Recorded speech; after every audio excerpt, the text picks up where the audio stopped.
How you doing today? I'm doing well. Aside from shoveling snow 4 times a day, we're doing okay. What parts of the country do you live in? And then I'm So, broadcasting, so don't give anything too specific and address anything. uh, Yeah. no, I'm in Ottawa, Canada, so we've had snow off and on for about the past 24 hours. Okay. Not feeling sick, are you? Oh, God, no. Okay. Holy Used to this shit, all my guys. lifetime. Oh man. All right. There we go. Okay. Do you want to introduce yourself for everybody? Sure. So my name is Phil Gurski, and I'm in Canada. I'm a Canadian. Spent more than 3 decades in security intelligence in my country. Retired a couple years ago. Written 5 books on terrorism, and consider myself knowledgeable on all things jihadi and all things Iran. How's that for a start? Yeah, it's a good start. So somebody affiliated with you reached out to me to connect us because you had opinions relating to the recent assassination of Soleimani. And Correct. yeah, and I read an article on, I don't know if it's your website or your company's website or whatever, that you had written about his death. Do you want to explain, I guess, briefly your take on that? Yeah. Yeah, sure. So, I mean, look, Stephen, like most people in the Western world, I know no love lost for Soleimani and the IRGC and things like that. Mm-hmm. And my model is a simple one. You know, a dead terrorist is a good terrorist. Sure. It's one less guy you have to worry about, follow, investigate, all that kind of stuff. But I think that the assassination falls short on a couple of levels.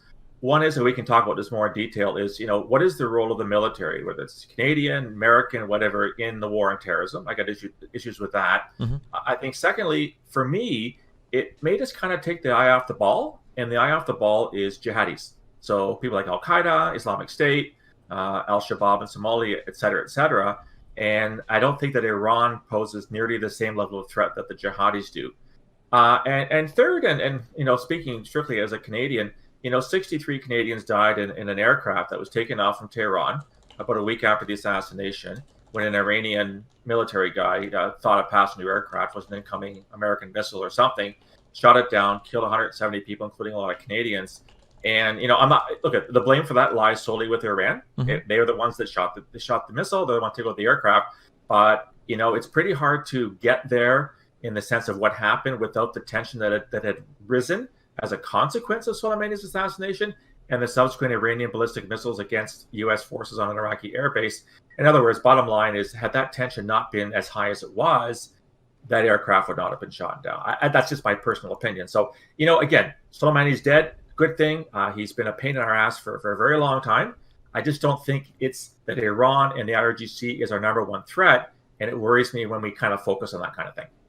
Sure. What do you think so broadly speaking, what do you think the U.S.'s role in the Middle East should be? Well, I'm curious. That's a really broad question. Sorry. How far back do you want to go? Wow. I guess so for a modern day mission. So obviously we're still heavily involved in Afghanistan. We have interests in Iraq. I guess what I'm mainly hitting at is so you made the statement that Iran is not as big a threat to the United States as, say, like ISIS or Al Qaeda. Yeah. But I guess, like, depending on what U.S. interests are in the region, you might say that somebody like Iran is actually like a huge threat. Right. Yeah, that like flipping Iraq over to like Syria and Iran would represent like a grave like error in U.S. foreign policy. What do you think? So I'm kind of like questioning like what should be like the broader focus. Like what should the U.S. do in that region? I guess to secure U.S. interests in hopefully a way that doesn't involve killing a bunch of civilians again or anything. Okay. Yeah. So interest can be defined very broadly, right? Yeah. There's economic interest, there's diplomatic interest, there's political interest, et cetera. Mm-hmm. Clearly, we all have economic interest. Let's face it, that's where all the oil is. Although you guys and us in Canada have a lot of oil as well. So not nearly as important as it used to be. There obviously are political interests. I think, you know, what I'm trying to get at here is that, you know, when it comes to the military, and, you know, you're in Afghanistan, we were in Afghanistan for more than a decade. You're still in Iraq, we're still in Iraq with NATO, all that kind of stuff. The problem is that as much as those local countries kind of need our help when it comes to military training and, you know, war on terrorism, which is a term that I really hate, by the way. I don't think we should call it a war on terrorism. The problem is you're damned if you do and you're damned if you don't. Yeah. So if you don't go there and help the locals, terrorism is going to thrive. If you do go there and help the locals, terrorism is going to thrive because you become a target. You know, nobody likes to be invaded. No one likes to be occupied. So basically what you're doing is you're giving the bad guys more incentive to kill you. Not that they don't have enough as it is. They want to kill us anyway. Mm-hmm. But it's just, you're not actually helping matters by staying there. I mean, yeah, we take out people. Al-Baghdadi's dead. Great. You know, we all celebrated that. Bin Laden's dead. Great. We all celebrated that. But the problem is, Stephen, like, where's the end game here? Where's the exit strategy? And and the Trump administration is now, and I'm talking to the Taliban, who are according to the Global Terrorism Index from last year, are the single greatest terrorist group on the planet. And we're talking to them about a peace treaty for Afghanistan. And I was reading recently on a website that I consult a lot that the Taliban are only negotiating to get us out of Afghanistan.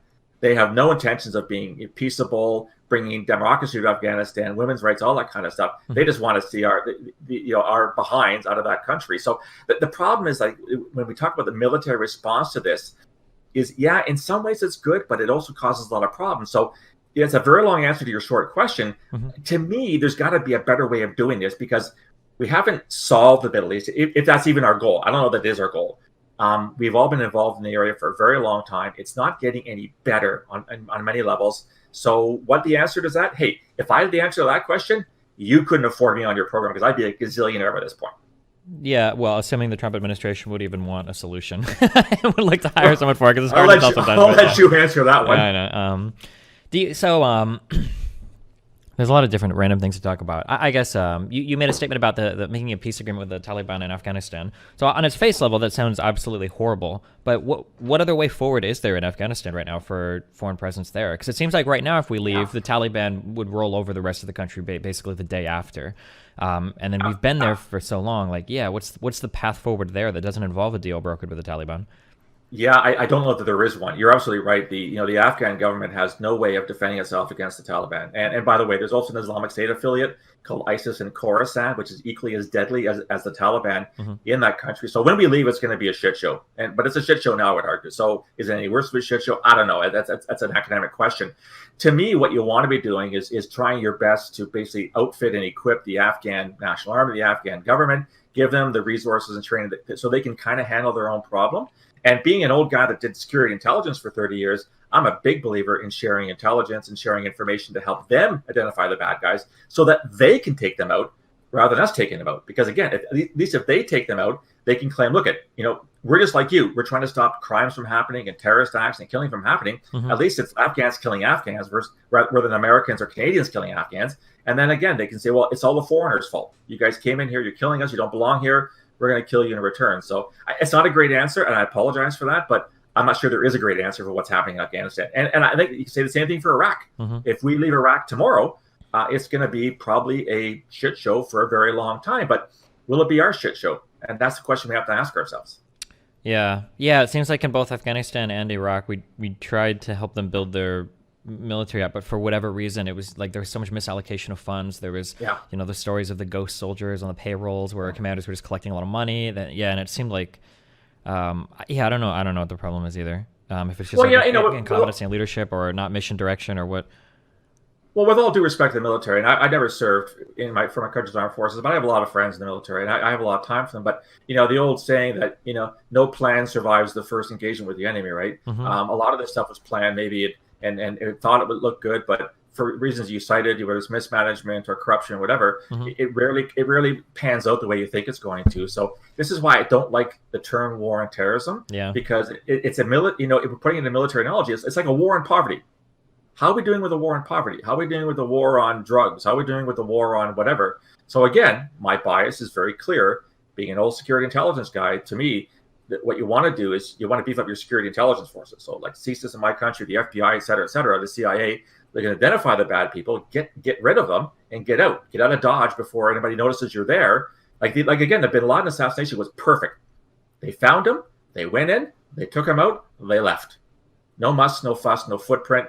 There's nothing left for the bad guys to target because you're not there anymore. Whereas if you're boots on the ground, there's lots of people to target with IEDs and attacks and suicide bombers and et cetera, et cetera, et cetera.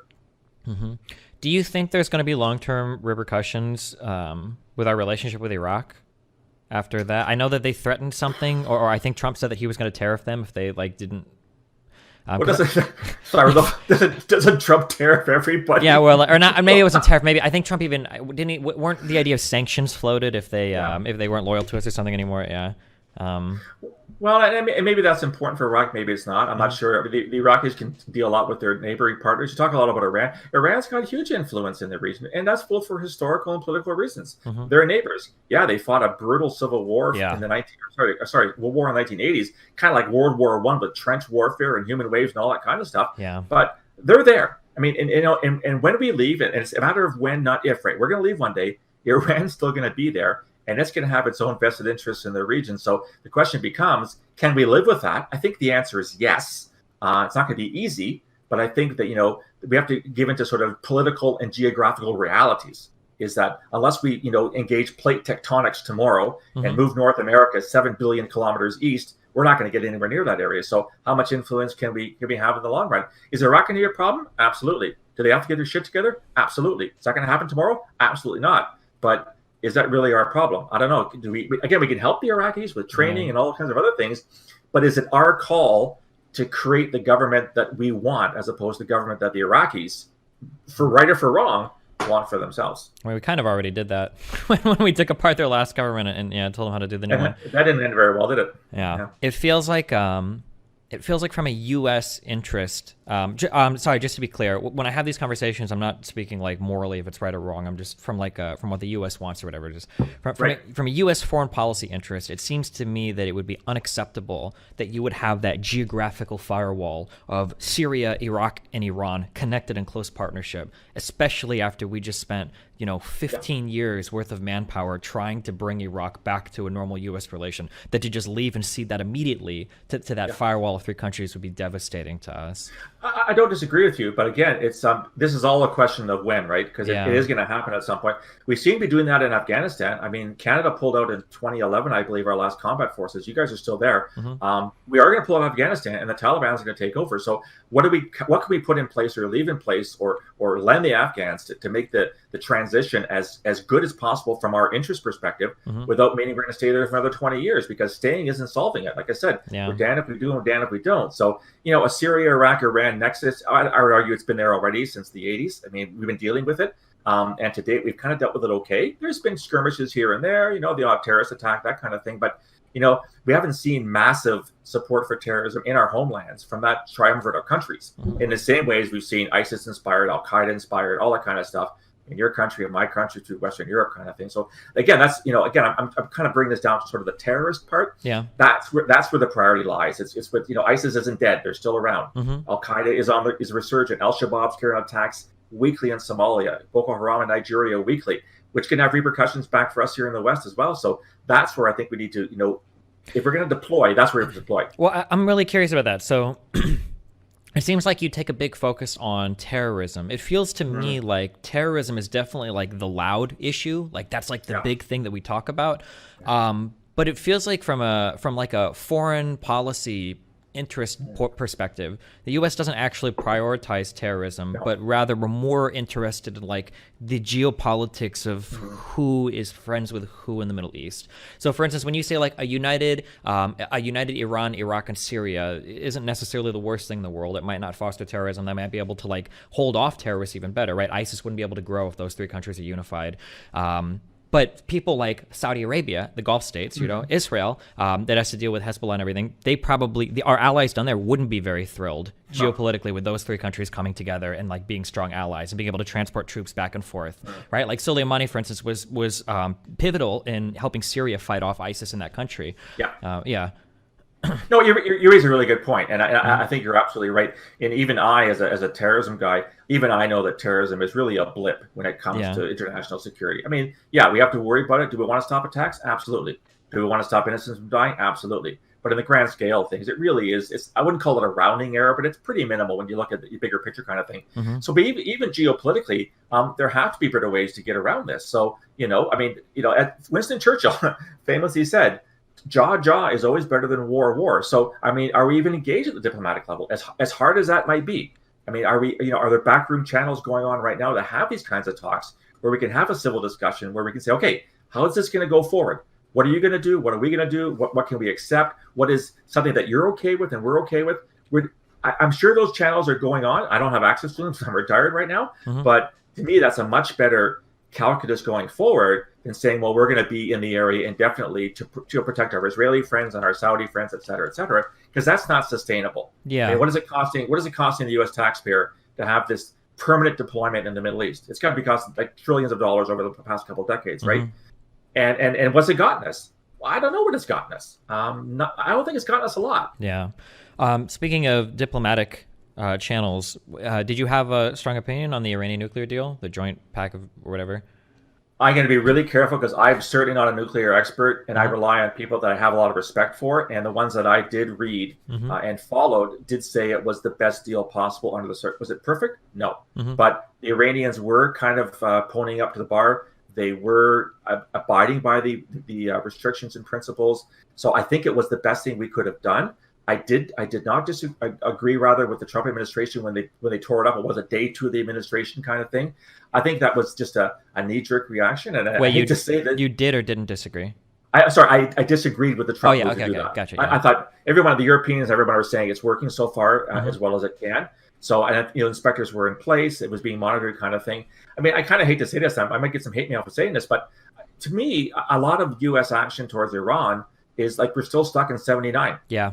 We're still stuck with the hostage crisis. We're still stuck with the humiliation of having diplomats held for 444 days. And the impact it had on the Carter administration, and it probably helped Reagan get elected. Reagan came in and they released him. Yeah. Yeah, exactly. So I mean, it was terrible, and that was just forced started by current intelligence with the Canadian government. But can we not put that behind us? My God, we've all had incidents in the past that we didn't like, but do we have to keep harping on that kind of thing? So I think there's room for dialogue. I think the Obama administration was kind of getting there. Whether you'll get there under the Trump administration, I'm not really confident in that respect right now. So no, I did not think that the abandoning of the nuclear treaty with the Iranians was a good idea, because every indication was that it was working exactly as it was planned. Yeah. It seems like a principal failure in Middle Eastern foreign policy. I don't see any gains from it whatsoever, other than being antagonistic towards Iran, which I don't know why.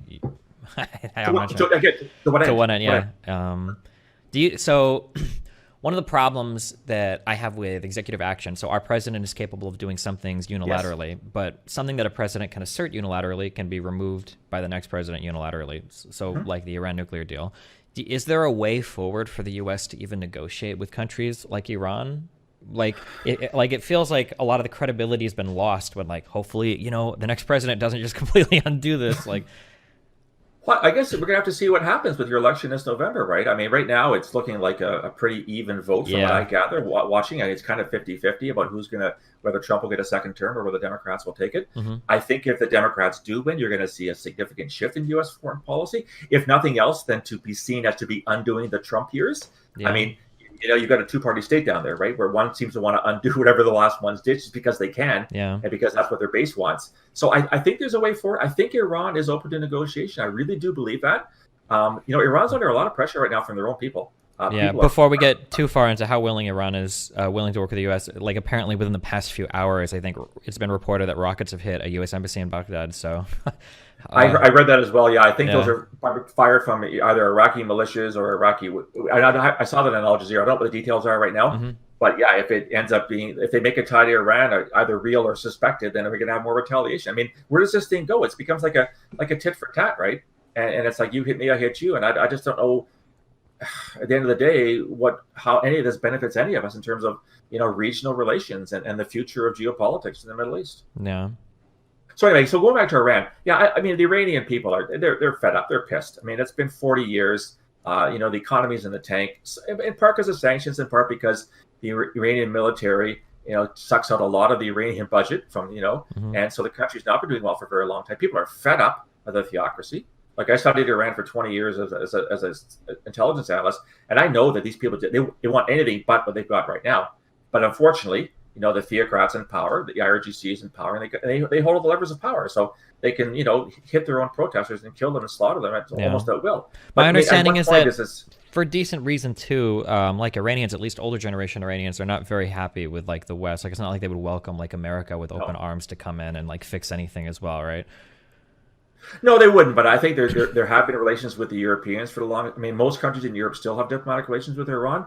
We did until 2014, I think, or 2015. We closed our embassy for a variety of reasons. So there are people in the West that will talk to the Iranians. And to me, Stephen, that the big loss that we did was way back in the late 90s when Mohammad Khatami became president. He was a moderate. He would talk to us. And yet, the second Bush presidency came out with the axis of evil speech right after 9/11. Oh, yeah. And it labeled Iran as the axis of evil. And you know what? That was a lost opportunity because we had an opening. Yeah, I remember reading, I wish I could remember the ambassador, but he was talking about, I think it was one of the people that was actually even in talks with Soleimani, not directly, but always through somebody else, that was saying that we were really close to forging some sort of like makeshift alliance or pact or whatever. Yep. And then Bush came out with that speech and completely undermined like all of the progress that we'd made towards normalizing relations with Iran. Yeah. Which makes you wonder again why it was said, especially after 9/11, when neither Iraq nor Iran nor North Korea had nothing to do with 9/11. Yeah. These are Sunni Islamist extremists. And so, anyway, it was an unfortunate remark by the president, but it set back any possibility of an opening. So I think I think most Iranians, and I know a lot of Iranian Canadians, are just chomping at the bit for good relations with the West. Are some of the older ones against it? Yeah, because they lived under the Shah. And the Shah was a Western stooge who basically, killed his own people. But they're fed up with the theocracy. They're fed up with the military, and they want to become a first world nation. And I think that we owe it to ourselves to explore the possibility of a dialogue. Is it going to be easy? Absolutely not. We have a lot of things we have to talk about with the Iranians. But again, as Churchill said, talking is better than fighting at the end of the day. Yeah. Man, I actually hate talking about U.S. foreign policy because it seems like one of the most hopeless arenas. I guess I imagine it must be the same in Canada. The two biggest problems I have with foreign policy is that three, I guess. One is that it's very complicated, obviously, because you've got multiple interests competing at any point in time. We talk about wanting peace with Iran. Saudi Arabia might not be too happy with that. Yeah. And then two, we lie. The U.S. lies all the time about why we're in regions. Like, we don't really care about freeing people or any of that is all bullshit, right? It's just making sure that we've like secured our foreign interests. And then three, it seems like people in general don't actually really care about foreign policy. And I don't even know if I blame them necessarily. That when you rank things like the economy, healthcare, immigration, these are things that are so much more pressing than countries that most people, 95% probably couldn't point out on a map, Yeah, so I think you're absolutely right. And I mean, I haven't been following the Democratic, leadership convention in your country very closely, but how often is foreign policy on the agenda? The only time it comes up is when we talk about, like, should we kill ISIS? It will be like the only foreign policy question. Yeah.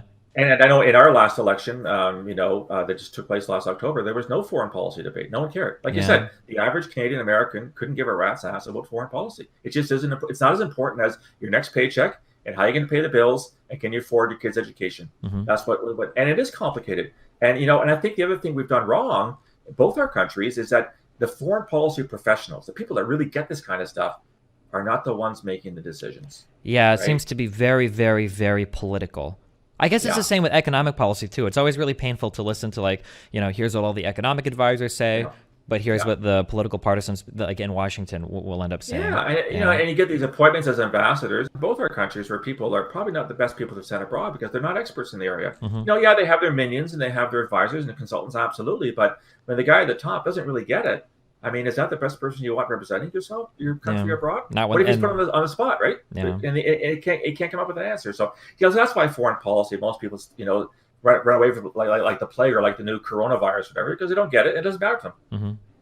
I always said I would pay a lot of money to be able to sit in an audience and listen to Trump talk about Middle Eastern foreign policy for just 2 hours. It would be so funny. I would bet thousands of dollars that he didn't even know who Soleimani was until the option was presented to him at the briefing to actually take him out. I'm pretty sure he might have heard his name once or twice in a briefing, but I seriously doubt he had any fucking idea. Just listening to him talk, And I had heard that the options were presented to the president, and they didn't think he was going to pick the most drastic, which take this guy out. And I think they were absolutely they thought, oh my God, he did what we didn't think he was going to do. And in hindsight, maybe we shouldn't have put that option at the top of the page. We should have stopped at 3 instead of putting the 4th option up there because he picked it, and of course they had no choice not to carry it out, right? And then we're stuck in the situation we are right now. So foreign policy is tough. There's no question about it. Yeah, for sure. Man, I feel like it sounds like we're probably going to agree on most things. Oh, no. Hey, come on. We got to disagree on something. Come on. Throw something out there, please. Oh, man. So I think your opinion is roughly congruent to mine that, I disagree with all the people characterize, I don't know, how engaged you are with, politics that either exist online. I've heard a lot of people that tilt pretty far left say things like Soleimani was there for peace talks. He was a good guy. I like helped Iran. Yeah. So I agree with you. Like, no love lost. Like, if he's dead, that's fine. Doing it the way we did it, escalating tensions in the region, probably not a good idea. Doing it on Iraqi soil, probably not a good idea without their, cooperation.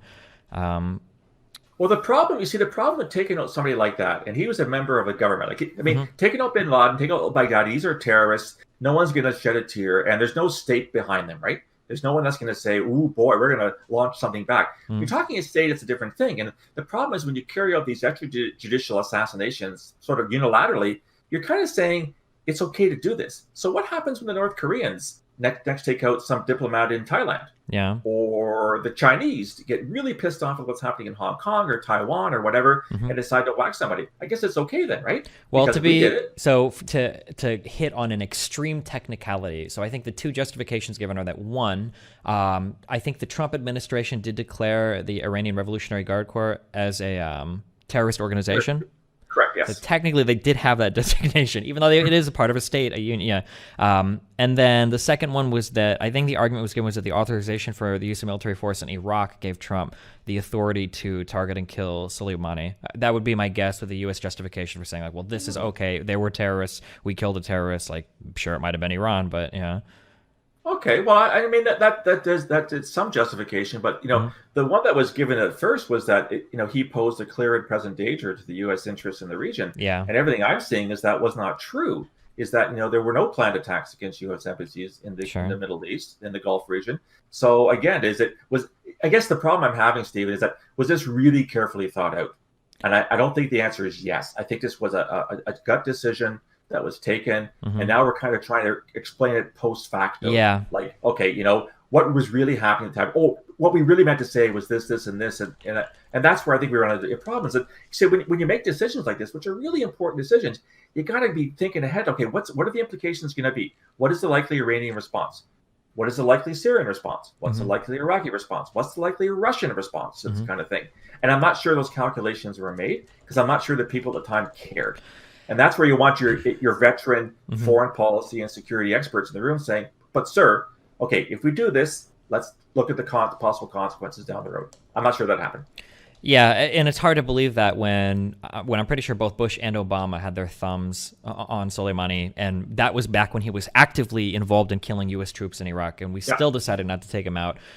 It's hard to think that calculation would have changed so much now when things are relatively quiet compared to where they used to be. Yeah, exactly. And so, but we can question this thing until the end of time, and there'll be people, and I've seen maybe in 20 years, Freedom of Information Act or whatever. Yeah. And people are for it, people are against it. I've read op-eds on both sides of the issue, but I think to me, going back to my earlier point, is that this really wasn't where we need to be focusing our efforts, whether it's geopolitically or from a national or international security perspective. This was kind of a sideshow. Yes, they were a nasty actor. Yes, they're still a nasty actor. Yes, they will be a nasty actor for the time going forward. But to me, it's just that there are other priorities out there, and I kind of just asked myself, was this really that important to do this right now when we got so many other irons in the fire? And my conclusion is that it probably wasn't.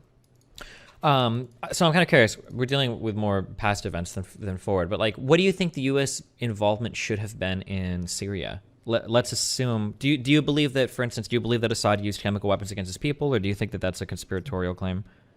I have no reason to doubt that he did it, given the kind of man he is and the kind of regime that he backs. I have no doubt that he actually used those. And and this is the problem, right? Is that we kind of needed Syria to whack ISIS, because ISIS they were mean sons of bitches. I mean, they were the most heinous group I've ever dealt with in all of my time. These were bastards, right? They raped little girls, they threw people off buildings, they burned people alive, they drowned people. I mean, these guys kind of look like the Boy Scouts. Sure. These guys are a really nasty bunch.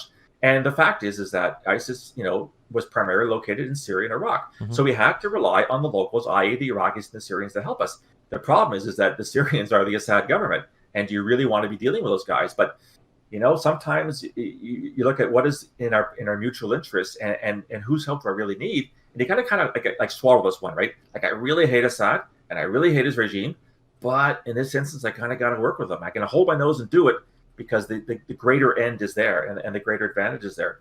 And I think that's what we did. We all collectively did. It felt like the U.S. interest was more helping the FSA and those elite aligned groups, that we were more interested in a destabilization. This is one of my big problems with like U.S. foreign policy is that like ISIS seemed like it could have been dealt with like relatively easily if there was like a united Western front against them. Yeah. But that in the West, we were actually more interested in ISIS controlling those oil fields. Like our ally Turkey, got a bunch of cheap oil from those trucks running back and forth in those oil fields. And then Assad was feeling a lot of pressure from not only the moderate rebels that were in that, in the northwest western part of Syria, but also ISIS being there as well. That it seemed like we were kind of supporting that, that destabilization, I guess, is what it felt like.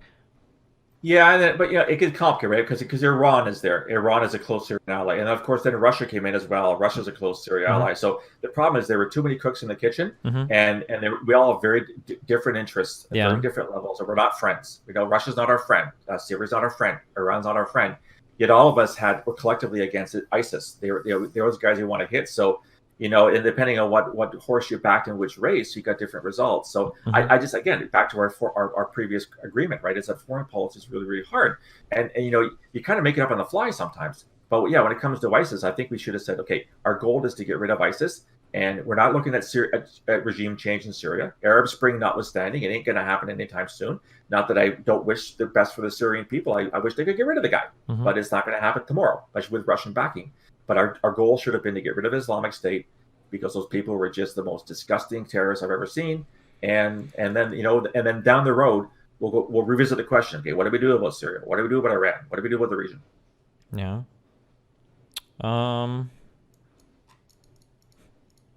Let's see. So going forward in the region, I'm not sure what Iraq's future is going to look like in terms of our relationship with the United States. What our relationship with Iran seems like it's completely destroyed. Like for now, yeah. Even more than it was with us just bailing on that. Yeah, exactly. Yeah. No, I think with Iraq, I mean, look, they've asked us to leave. Right, the parliament, a non-binding resolution said they want us to leave. There are demonstrations in the streets. Yes, probably sponsored by Iran to get the hell out of Dodge. We don't want you guys here anymore. We're going to withdraw eventually anyway because we always do, right? Because we have no choice. You can't stay. Look at, like I said, Afghanistan. We were there for 2 decades in Afghanistan, and we're actually thinking about getting out because it's costing us billions of dollars. We're losing lives. It's not working. All that kind of stuff. So I think going forward, will Iran have influence in Iraq? Absolutely. I mean, Iraq is 2/3 Shia, just like Iran. So there's a religious affinity between the two countries. Yeah, they fought the war in the 80s, but for the most part, Iran has its tentacles at a lot of levels of the Iraqi government, including the parliament, including the presidency. They're the Kurds. What do we do with the Kurds? I mean, do we help them because they're kind of more like us? Can I even use that term? But I think we're going forward. We're going to have to let the Iraqis figure it out for themselves, and stop invading them because it didn't work well. Well, maybe the Kuwait thing was easy because we didn't get out. Saddam Hussein withdrew, blah blah blah, end of story. But that then led to instability in the 90s, and then we went in 2003 again, and we've been there for 16, 17 years now almost. Yeah. And it's not going well. I don't see why it's going to get any better if we stay. So I guess, you kind of try to minimize the effect of leaving in terms of will it actually affect your allies and then more importantly, your homeland? Because again, going back to our previous statement, all our citizens care about is the homeland. Yeah. Really couldn't care less of what happens in Saudi Arabia or Syria or Kuwait or whatever. Am I going to, walk down the street in New York or California or Toronto or whatever, and am I going to be afraid of a terrorist attack that's been sponsored by a terrorist group living in Iraq or Iran? That's what they care about. And as governments, we have to care about more. But if we want the support of our citizenry, we keep them safe first. Foreign policy is just an add-on. It's an afterthought. Yeah. Do you think that going forward, it seems really hard because a lot of these foreign policy decisions that we take are long-term strategies. There's not a big thing you can do in the Middle East in one day, that all of these things require some long-term commitment. But it seems like, at least in the US, our two political parties right now appear to be pretty diametrically opposed to solutions moving forward. I don't know. It seems really hopeless. I wonder how do you withstand, how do you even have a clear foreign policy direction going forward when every 4 to 8 years your direction can just switch so dramatically? Well, and maybe we have to get to a point where it doesn't really matter. I mean, okay, when did the Middle East start mattering to us? Pretty well in the 30s, the 40s, and 50s. Yeah, during the Cold War era and maybe earlier we needed than that. Right? Yeah. do we really need them right now? And I'm not being flippant here. I'm not trying to abandon former allies or current allies. Uh-huh. At the end I of the would say day, that it seems like we do. That's what it feels like to me, because we are. why? I'm curious why we say that. So it feels like we still have kind of like a NATO expansionist mindset in terms of how we deal with Russia. And it seems like Russia's access to the Middle East is somewhat important to us. And then Which we we want have, to stop, yeah. yeah, and then we have allies in the Middle East, like the Gulf states, so Saudi Arabia, and then Israel, that are opposed by those interests in the region. So, for instance, I know that Israel would be very sad to see that Shia coalition of countries form, where Hezbollah in Lebanon and Hamas in Palestine are going to be like bigger and bigger problems for them if those regions get strengthened. It seems like that would be the case. But do you really think the Israelis can't take care of themselves? First of all, they're very good at what they do. Their intelligence service and military are very good at what they do. Second of all, both our nations are strong allies of Israel, and we will come to their assistance where required. So, going back to the earlier point, do we really need to be there physically on the ground to maintain those alliances, to help our friends when they need to be helped? And, the Saudis are spending gazillions of dollars on weapons to defend themselves. Are they capable? Probably not. That's a whole other issue. But I think there's many things we can do to support our allies in the region, which does not involve the permanent presence of tens of thousands, if not hundreds of thousands of troops. Yeah, I think again, definitely agree with that. Yeah. If you mean like, do we need to be there in terms of that? Yeah, probably not. That the limited operations of special forces troops and then like training local troops is probably like a better involvement, because that leads to more long-term stability than an indefinite occupation. Absolutely. And the best thing we can do is leave people who are better trained, better equipped, and get it, as opposed to us providing defending their territory on their behalf. And if we do that, then we both won. You've got a stronger ally, and we're not spending the money to keep our men and women over there in uniform. Sure. Do you, I guess because we kind of talked about Israel for a second, how do we fix Israel and Palestine? So what do you think about like the annexation of the West Bank, or I guess like broadly speaking, what's like a path forward for Israel that represents most people's interests? Is that? Wow, I'm gonna be, yeah. First of all, I was against the annexation of the West Bank. I think that was a mistake. I think that again, it sends the wrong message. It sends that force wins out, and that the Palestinians do not have the right to their own state. Are the Palestinians doing the right thing? No, because as someone once said, it might have been Golda Meir, I forget, who said, the Palestinians never miss a chance to miss a chance, which seems to be so true about the way they've done things. But I think that the current Netanyahu government is making a lot of decisions that I don't particularly support. He keeps raising this security thing, and Israel's surrounded by some pretty nasty neighbors, but at the same time, none of these neighbors actually, threaten the existence of Israel. I mean, Israel's far too strong to be threatened by any of these various actors in the region. Could it get worse? Absolutely, could get worse. But nothing that I see suggests to me that Israel is on the precipice of being destroyed, kind of thing. And they have had relations, very good relations with Jordan that go back many, many decades. At one point, they kind of got along with Lebanon, Hezbollah notwithstanding. They got along with Egypt for the most part. So it's not that diplomacy can't work in the region. And it seems to me that the Netanyahu government is doing things that are simply counterproductive. I think the annexation is one thing.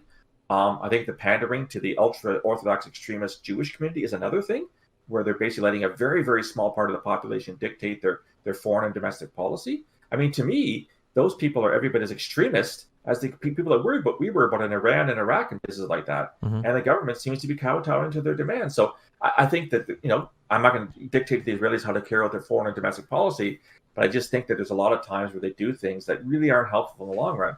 And I think they could have a much better diplomatic front. I think that they could talk to their neighbors.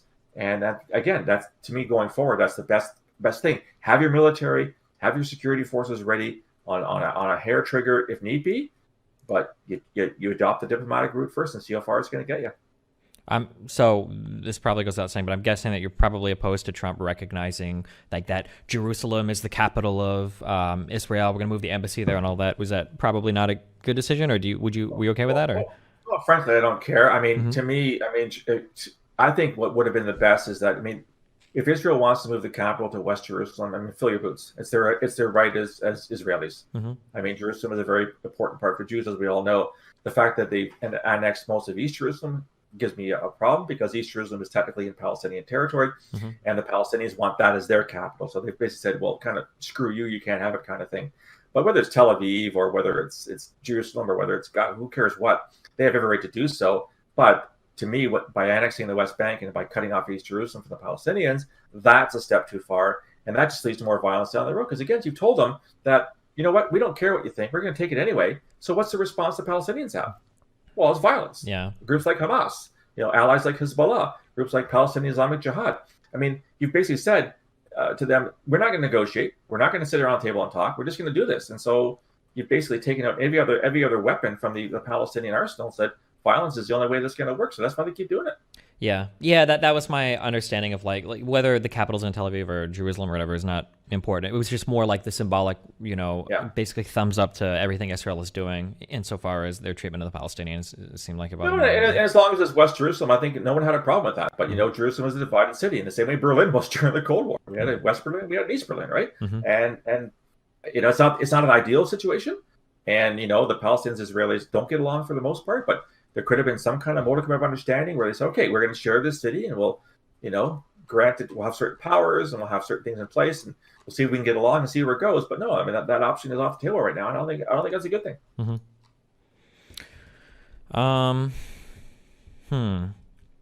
Where do we go from here? What else can we solve? Well, okay. So what is your right now? What do you think is, so I guess actually, so one of my things, if I'm like being completely blunt, we kind of hinted at this earlier. I don't think terrorism seems more like a PR thing than like an actual like destructive, like this is having a huge impact on anything. Because it's like the death tolls and everything from terrorists in Western countries compared to anything else pales in comparison, basically. But it's a huge driving force of like public sentiment towards different foreign policy decisions. What do you think are some like big threats moving forward in the future that the West should like be looking out for in terms of terrorism around the world? Okay, that's a great question, and I couldn't agree with you more. So worked in counterterrorism for 15 years. I've written 5 books on terrorism. I understand terrorism, and yet. When you compare the number of deaths in our countries, both yours and mine, from terrorism over the past, 10 years compared to gun deaths or bathtub drowning deaths or whatever, I mean, it is a blip. It's a statistical error for the most part. And yet we spend $1 gazillion on it because, one terrorist attack is one too many, right? We had an attack here in Ottawa back in 2014 where the gunman got as far as the center block of our parliament. He was like a few yards away from the prime minister. Yeah, and you had the older dude that took him out or whatever, right? I think I remember that. Yeah. It scared the shit out of people because it was, this is the center of government, and the guy got that close. Now, he was dead within seconds of, getting into the front door, but it doesn't matter. And so it has a disproportionate effect on people. When you call it terrorism, people get really afraid. So we had a really bizarre incident about 2 weeks ago, where there was a nuclear alert at one of our power plants, right? Something went wrong, and the alert went out saying, don't do anything, but there's been a leak. That's never a good tweet you want to have on a Sunday morning, right? Yeah. And some people said, oh my God, it's terrorism. Well, no, it's not. It was just somebody fucked up on the control panel and set out the wrong message kind of thing. But see, that's the hold that terrorism has on us. It drives fear. It drives panic. It drives you to see things that aren't there. And then for the most part, in both of our countries and most Western European countries, we have a really good handle on terrorism. We have the investigations in place. Very few attacks, succeed. We're not Afghanistan. We're not Somalia, where there are more deaths in Afghanistan on a bad Monday morning than there have been in 250 years of Canadian history from terrorists. So, in Afghanistan, it is an existential threat. The Taliban is an existential threat to Afghanistan. Al-Shabaab is a serious threat in Somalia. ISIS was a serious threat in Iraq and Syria. In our countries, is not the case. I think going forward, and a lot of people would agree with me on this, what we need to do is figure out what to do with this rising. I don't know if I call it rising. It's always been there, but this perceived increase in far right, white nationalists, white supremacists, neo-Nazi. Call it what you want. So there are people that are really hateful. They don't like a lot of things, and they think that using violence is a way to protect their ways of life. I just read an article where the German military thinks there's over 500 people in the German military that subscribe to neo-Nazi views in the German military. Here's guys with a lot of pretty serious firepower that think that Hitler was right. So what do you do with those guys? And you in your country, I mean, we could go on for days of the threat from the various militias. There's arrests just last week in Virginia. A Canadian was involved in that. There were some militia group that wanted to start the Boogaloo and the downfall of the American Republic kind of thing, which by the way is bullshit. I mean, these guys, they talk a lot, they talk big, but there's no way that what they're going to do is going to be the cascading effect of overthrowing the U.S. government. These guys, they think far too much of themselves for the most part. which does not mean they can't kill people. They can. So Yeah. I think the biggest problem we're having right now, and I'm pretty sure it's the same in your country, is that we're trying to figure out how do we allocate resources to look at this. Mm-hmm. So we've got, we have a security intelligence service, we have a law enforcement, you guys have the FBI. Who do we put where and why? So how many, FBI agents are looking at jihadi cells in the States? How many are looking at militias? How many are looking at something I've been warning about? What about the rise of the far left? Those that are, think that the climate is changing so rapidly, no one gives a shit about it. And what about if those people start turning violent to send a message? Oh, yeah, I think those people. You had an article written on eco-terrorism. Yeah. I read something else that you wrote, and I kind of want to ask you about it now. I'm glad you brought up the white nationalist thing because you've written about whether or not gangs should be considered terrorist organizations, which you seem opposed to that. But then you bring up the white nationalist people. I'm really curious. How do you? What is your definition of terrorism? What is your designation? Yeah, this seems to be like we talk about this a lot in the U.S. Yeah. Yeah. Well, yeah. So first of all, there's hundreds of different, right? Mm-hmm. The one that I use, I take right out of the criminal code because that's the one I had to obey when I worked in security intelligence. Mm-hmm. So, an act of terrorism is a serious act of violence that is perpetrated for political, ideological, or religious reasons. That's all the criminal code has to say on that. It's very, very simple. The challenge is we understand serious acts of violence, right? Mm-hmm. You kill somebody, that's pretty serious. The challenge is how you determine the motivation behind it. Sure. How do you prove that I put a gun to your head and pull the trigger because of some kind of political or ideological motive? And we had a case here a couple of years ago where a young man walked to a mosque in Quebec City and wasted 6 people. And he was not charged with terrorism. He was charged with first-degree murder. And in fact, he pleaded guilty to first-degree murder because the prosecution, what we call the Crown here in Canada, couldn't determine whether or not he was truly motivated by some kind of ideology. Probably was. He was on various white nationalist sites, et cetera, et cetera. Mm-hmm. But how do you prove that? How do I prove what I was thinking at the time, right? Yeah, something that really worries me in the U.S. when we have those same conversations. Politically, I don't know how familiar you are, but politically I'm very, very left-leaning. But I get a little bit worried sometimes when I'll read a news article where it's like, I wish I could remember the name, but I think there was a Trump supporter that killed, I think it was his girlfriend and a couple members of her family when he was out on vacation with them. Maybe someone don't know the exact story, but it was listed like, yeah, this guy was a Trump supporter, MAGA hat wearing, blah, blah, blah.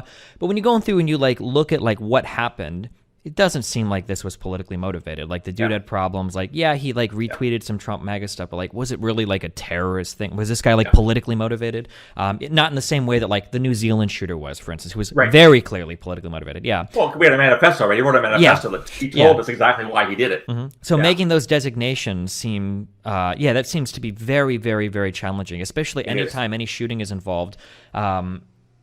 So in the US, we have this thing where, if you find out that somebody, tries to blow up a plane, if they're brown, it's terrorism. But if it's white, it's a crazy guy, mental problems, blah, blah, blah, blah, blah. That's not terrorism. And I think we've even had examples of there was a guy that tried to set off a nail bomb in an airport a few years ago, and he was white. And I don't even know if this made the national news. Nobody cared.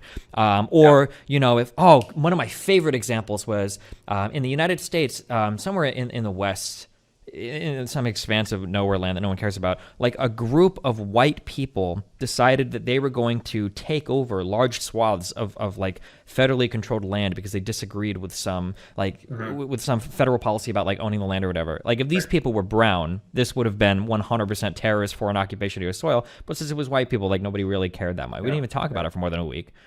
Yeah. Well, and you're right. Especially in your country, if you do the math, do the numbers over the past since 9/11. Orders of magnitude, more people are killed by what we would call, sort of broadly speaking, white nationalists, white supremacists than by brown people. Mm-hmm. I mean, the stats are their kind of thing. I just had a thought, Stephen, and I'll share it with you. So what if we treated this a little bit differently? So in Canada, we have terrorism. It's in the criminal code.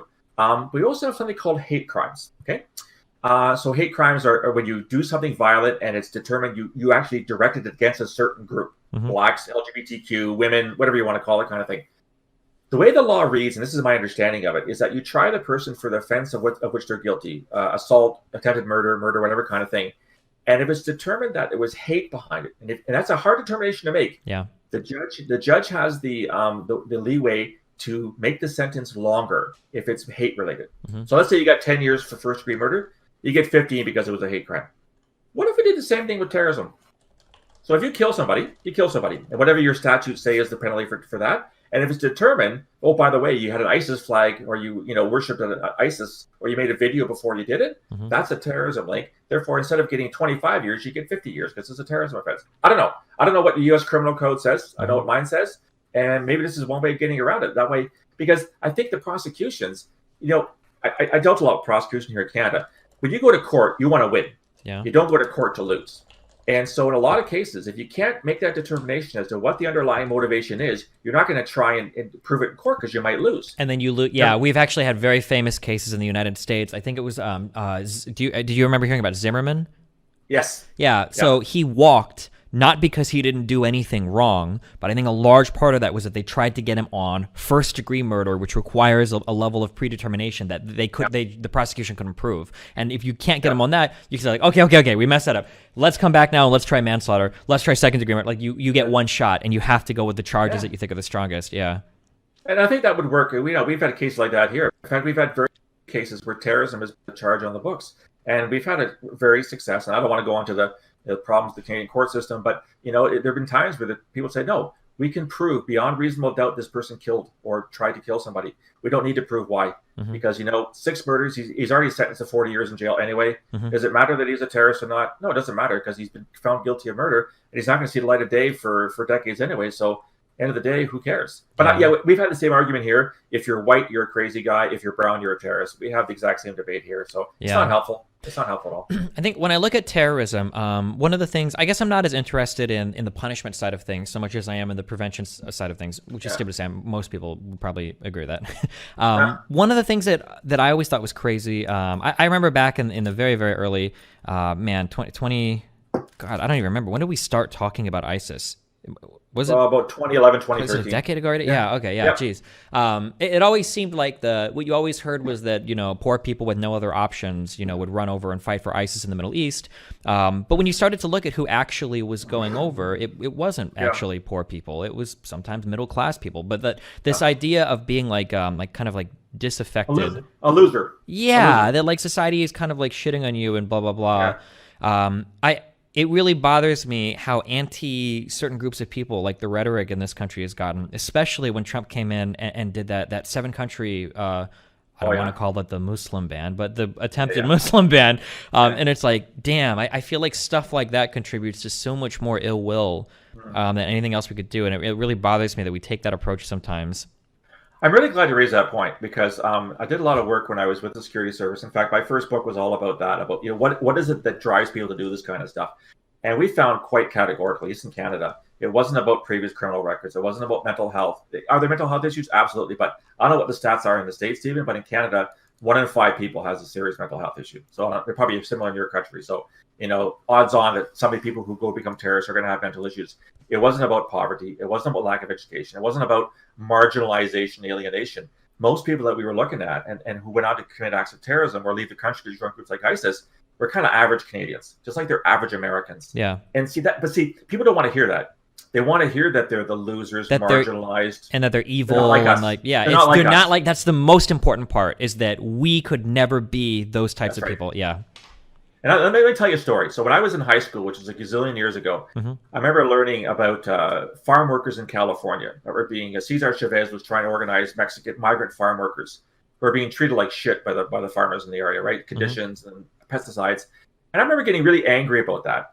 I was 14 years old. Had I been able to find California on a map and I wasn't 14 years old, I would take the next Greyhound bus down there to help those people fight against these evil, mega farm owners kind of thing. And I was an average middle-class kid growing up in an average middle-class Canadian town, right? I wasn't alienated, wasn't marginalized, wasn't living in poverty. That's the same thing for terrorism. We see that again and again and again. Now, are there differences? Yeah. Like places like France, they probably have a higher proportion of people that are kind of on unemployment because, well, that just happens to be the state of a lot of people in France in that community.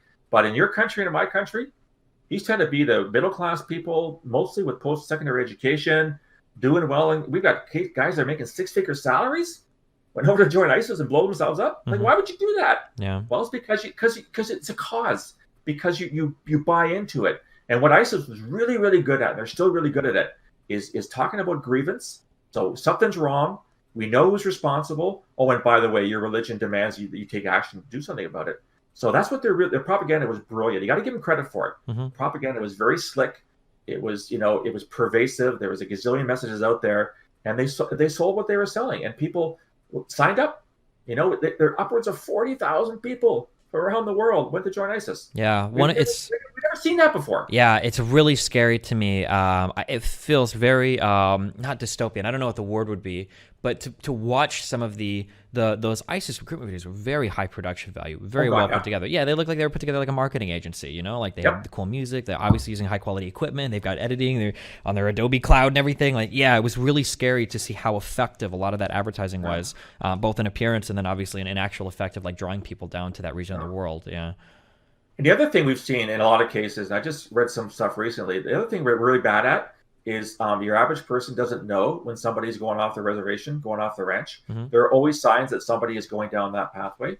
And, whenever something happens, they talk to the neighbors and family. Oh, I never knew Steve was feeling this way. He showed no signs of wanting to go and kill 13 people in a food court.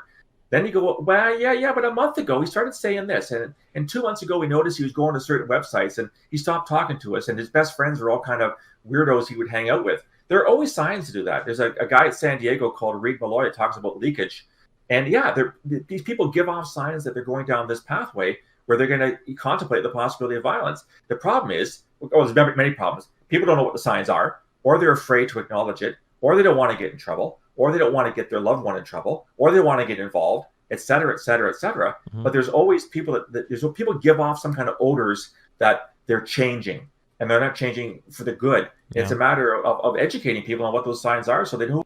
Call 911, call the FBI, call the RCMP, call somebody if you've got concerns that your son, daughter, best friend, baker is going down the wrong pathway.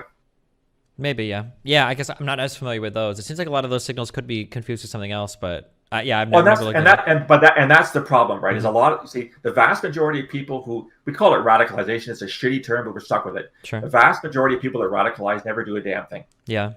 They don't buy a gun. They don't get on a plane. They don't strap on a bomb. They're basically wankers. They don't do anything. Mm-hmm. And it's a real challenge for your law enforcement security. To do anything about it. Do you monitor them? Yeah, because you can't arrest somebody for posting stupid memes online about killing Jews, right? Yeah. Your First Amendment, it's not quite the same here. Wait. So. Oh wait, your mic cut off for a second. Sorry, but if you don't monitor them, mm-hmm. and they do go do something bad, then it's your fault. Why weren't you monitoring them? Why weren't you following them? Why weren't you investigating them? Mm-hmm. So it's a real tough call. We've got freedoms, we've got our Charter of Rights in Canada, you have your Constitution, and it's there for damn good reasons. And we're very happy we live in countries that have those things, mm-hmm. but at the same time, we don't want anyone to get killed. And so that fine balance between, there's concern here about not enough to investigate or arrest, not enough to make charges. Mm-hmm. Where do you draw that line? And I think if somebody had the answer to that, that'd be great, because I don't think there's an answer to it.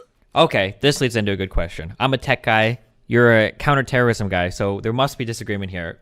We don't talk about him anymore, but Snowden leaked a whole bunch of information regarding how counterintelligence works in the United States. Now, I imagine that you, as someone that works in counterintelligence, is probably pretty happy to have the most tools available to you as possible to sift through populations of people to make sure that people aren't being radicalized or trying to plot something.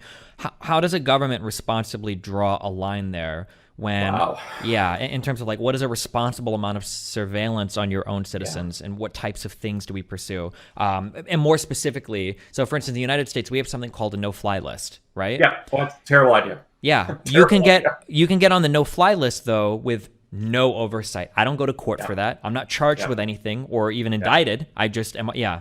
What do you do for that? Yeah. Yeah. So I'll start with the no-fly list. I agree with you 1,000%. No-fly is a stupid idea. We have a kid in Canada who's 6 years old who happens to have the same name as the guy on the no-fly list, and every time he gets on a plane, mm-hmm. he gets pulled aside. He's 6 years old. Sure. Right? Come on. Let's exercise some basic judgment here. The 6-year-old kid's probably not going to be the guy that you need to worry about.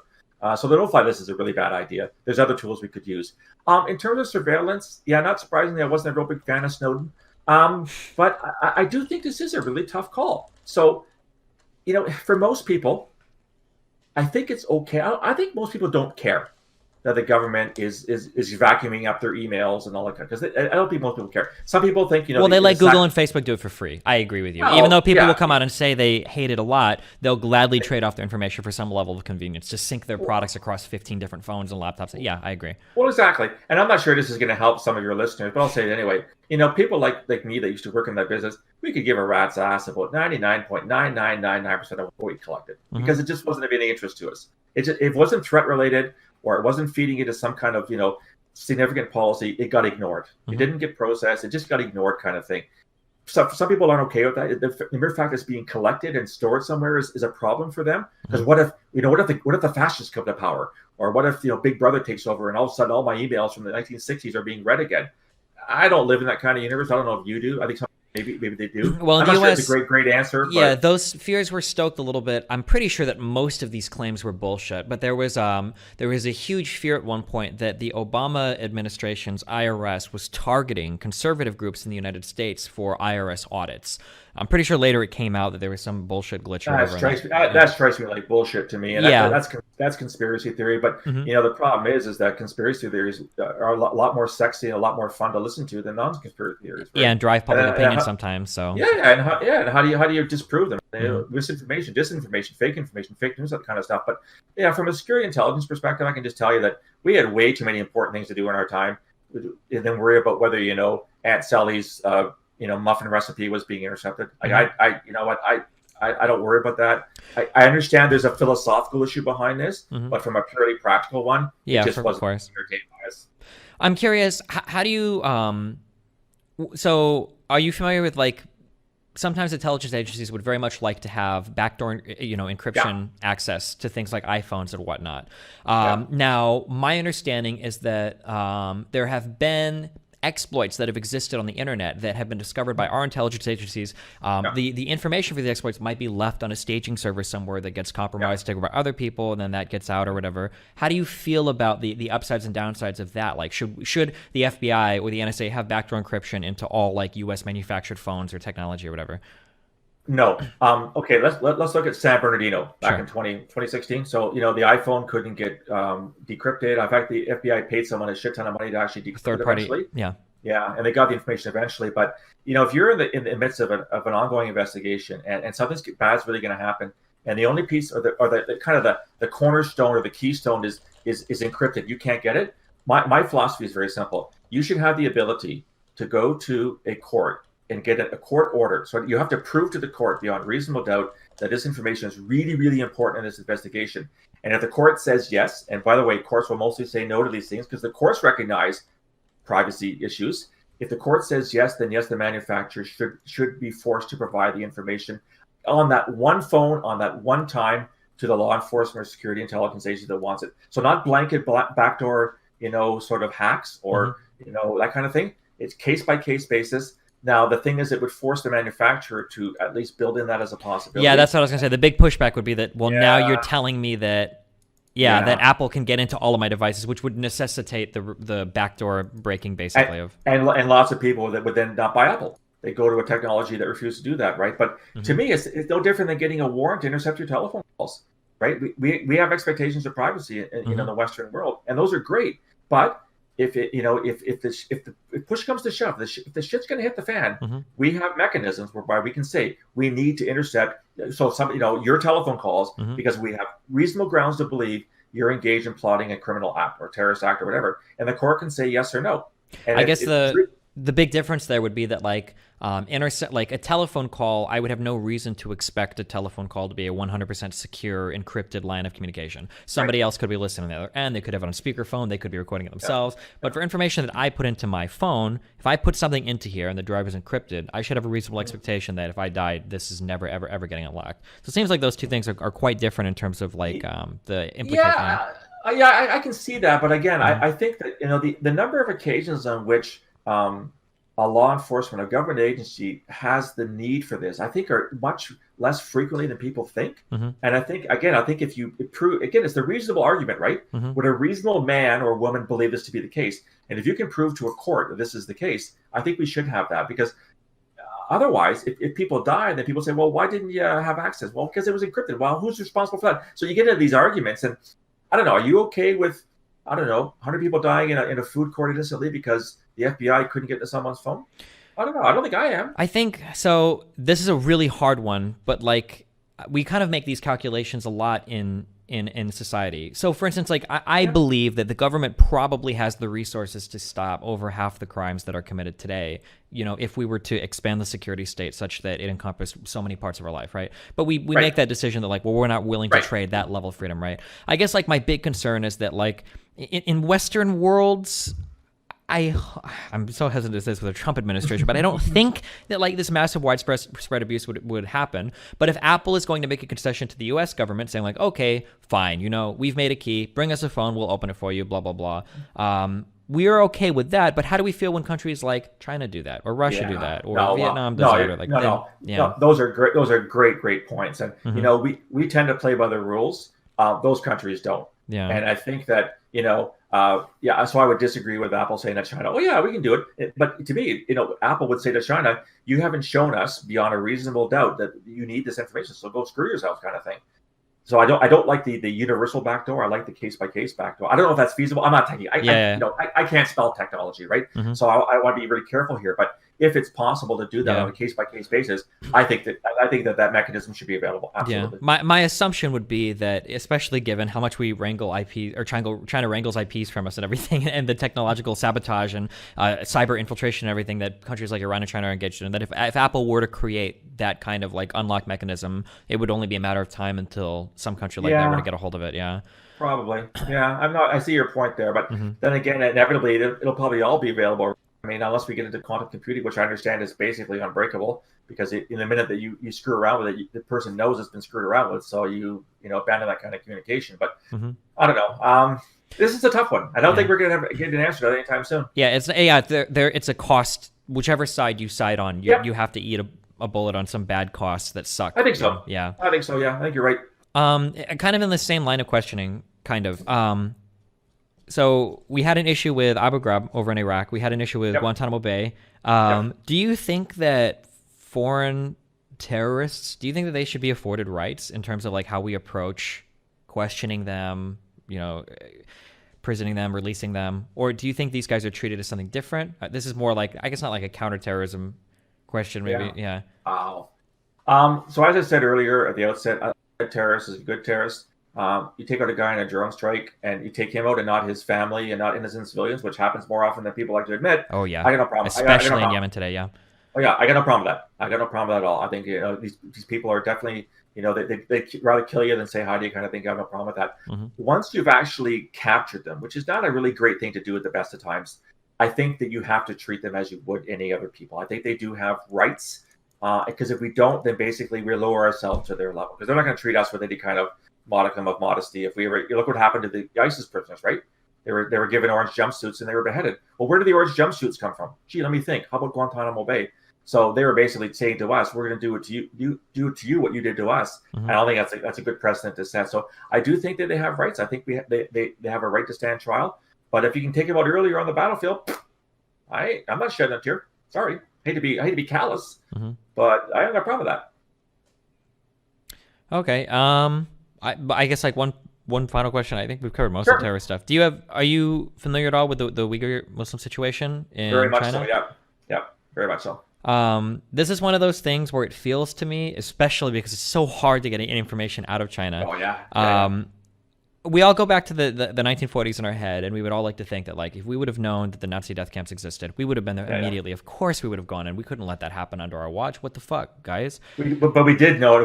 We didn't go until 45. That's what. Yeah. Well, and then also it maybe potentially it seems like something like that, if not at that level, if not has exceeded that level. I don't know like what level of reporting or underreporting has happened. Could be going on right now in China, and the whole world kind of washes its hands or wrings its whatever hands of it. Yeah, what are your thoughts on that? I'm curious. Which is an abominable decision by all of us. And you know what? We're kowtowing to Chinese economic interests. Even most Muslim states are basically kissing China's ass because they don't want to upset them because of the One Belt One Road initiative and all the money all the loans and money they're pouring into the region. This is it's a genocide, and that's what people are using. They are trying to erase the Uyghur culture. Yes, 100%. Yeah. And I wrote about it in my third book of what they're doing there, and we should be calling out for what it is. The problem is that if you go back a few years, there was terrorism carried out by Uyghur Islamist extremists in China. Mm-hmm. I have a whole list of attacks in my third book, so I don't want to go over that. But so there was a real terrorist problem. The problem is that China has taken some terrorist acts, which were terrorist acts, and said, okay, the whole population can't be trusted. We have to erase the whole population to eliminate the possibility that we'll have one or two more terrorist attacks occur in our country in the near future. Mm-hmm. And what they're doing is, like I say, it is a cultural genocide, and it is, and they're lying like you wouldn't believe. Oh, people want to be here. It's vocational training. They're all happy. Look at, people are now being sent to these centers because they happen to have Islamic literature in their homes. You tell me what it has to do with terrorism. It doesn't have anything to do with it at all. I think Vice did. It was either Vice. I think it was Vice had sent some undercover people through some of those cities to record. And oh my God, the like some of the empty areas, the giant schools. They've raised mosques. Yeah, with all the children like sitting in the. Yeah. Oh my God, it looks terrifying. Jesus. Yeah. It is definitely a genocide of a almost biblical scale, and the fact that not more is being done about it, I think, speaks to our inability to separate our political and economic interests from our human rights interests. And I'm associated with a human rights center in Montreal, and we saw it before in Rwanda, right? Look what happened in Rwanda in '94. Look what happened, in Ukraine in the 1930s. Look what happened to the Holocaust. 75th anniversary just took place last week. Are we sitting back again and just kind of ignoring this thing? I think it's a shame. I really do. Yeah. But money talks, and I hate to say that. I hate to dismiss it as that, but no, I mean the Chinese should be. But what do you get? Okay, we all agree we should do something. What are we going to do? Where do you start? Well, this is another broad policy problem around the world that I have is that it seems like when things get scary, so whether there's economic unrest or civil unrest or political unrest, when things get scary, it feels like people tend to look inward rather than looking outward. So I look at things like current U.S. state of economic policy, tariffing everybody, sanctioning everybody, or foreign policy, saying fuck you to all of our allies, not want to work with anybody. When you look at things like the United Kingdom, Brexit, wanting to leave, fuck that, this is horrible. That while everybody looks inward, when you look at a country like China, the only way that you can deal with them would be through some sort of leveraging of like these multinational agreents. You can't do it on your own. But we just don't have. No, you're right. I mean, isolationism is a big thing. We don't see it as much here in Canada. Our last election, the people that were kind of advocating that pretty well lost, which is a good thing. But Brexit, you talk about Brexit, there's people in France who want the same thing. There's parties in Germany that want the same thing, of course, under the Trump administration. That's not the solution, but I understand the human emotion behind it. Yeah. You kind of look after your own. We talked about before, right? What does your average taxpayer care about? Am I safe? Are my kids safe? Is my house still worth so much money? Do I have a job? Do I have a car? Blah, blah, blah. What's happening in China? Where's China? Why do I care? I don't mean to be dismissive, but your average person just doesn't care because it doesn't affect them personally. But at a bigger level, foreign policy, we've talked about foreign policy a lot today. That's where you have to care because they can't be allowed to get away with this because it is absolutely disgusting. And the lies that they're trying to hide it behind are equally as disgusting. So I've met Uyghur Canadians here who are being pressured. Don't talk about it here because your family back home might get hurt. So they're everywhere. I'm sorry. Yeah. It seems like right now, I guess, so as a final broad point, I guess you can kind of talk about it a little bit. It feels like the world is moving in a pretty bad direction in terms of how we are relating to each other, in terms of how we're coming together on, foreign policy decisions that like maybe post World War II is what my historical knowledge is very bad, but it feels like post World War II was kind of like the height of listen, we fucked a lot of people up. We're going to be friends now, okay? We're not going to go the World War I route. We're going to be friends with fucking Japan. You're our bros now. Everybody's cool. We're all going to work together. The start of the European Union, the United Nations, NATO, all of this. And it feels like we've been on a trend where a lot of those alliances are starting to fall apart. Do you think in our direction forward, is that trend going to continue? Is something going to reverse it? I hope not. You're absolutely right, though. But post World War II, we did it right. We didn't leave Germany. We didn't saddle Germany with $1 gazillion of debt like we did for the First World War, which led to the rise of the Nazi Party in the 1930s. We didn't isolate Japan. We helped them rebuild, kind of thing. And now they're our strongest allies. European Union, the same thing. We had the Cold War. We won, right? They lost. The whole thing fell apart in the late 80s, early 90s, kind of. And then we kind of lost our way. It's kind of like we need like an enemy. Well, yeah. Remember Francis Fukuyama, the end of history. Right? History is over. Well, it's not over. I would say that, go back to the Arab Spring in 2011, everyone was pretty optimistic about that. That's only 9 years ago. Look where we are now. Yeah. None of the Arab Spring countries are doing it. Egypt's under a dictatorship. Syria's a shit show. Tunisia's not doing very well. I mean, all these countries are kind of struggling. So we're very much pendular, aren't we, as humans? We're on a kind of a high, then we go down low. I kind of hope that we're kind of bottoming out in terms of this populist movement. There are some signs, especially in Europe, that the parties that are not in favor of isolationism are kind of on the rise right now. We'll see what happens in your country with the election in November. My country, it tends to be bucking the trend. We're not big into populism and isolationism for the most part. Let's hope that we're on the upswing rather than the downswing. I don't want to make any predictions, but I'm an optimist by nature. I'm just hoping that we realize this is not a good way to go, and we'll figure things out and do things better in the future. Yeah. Okay. Yeah, do you have any final closing thoughts or anything? Or do you, and then you can promote if you have a Twitter or a book or anything like that? Yeah, I think this is a great forum. And I again, thanks for having me on. This is really important to have these discussions in a polite, not insulting and condemnatory way. I'm really happy to hear that kind of the tone we had back and forth. And I think this is a great forum to have these ideas talked about, because if we don't talk about them and we leave this to people that don't know what they're doing, because they have the vested interest and the power and the influence, we're not going to end up in a happy place. Yeah. Okay, cool. What's your number one platform that you wish you could have, if you want people to follow you or want to keep up with news or information? Or So my website has all my blogs, podcasts, everything. It's www.borealisthreatandrisk.com, and they can reach me at Twitter at @BorealisSaves. I use @BorealisSaves because I'm trying to save people, and I'm a very substandard goalie in hockey. It kind of goes for both of them. Okay, let me at Borealis Saves.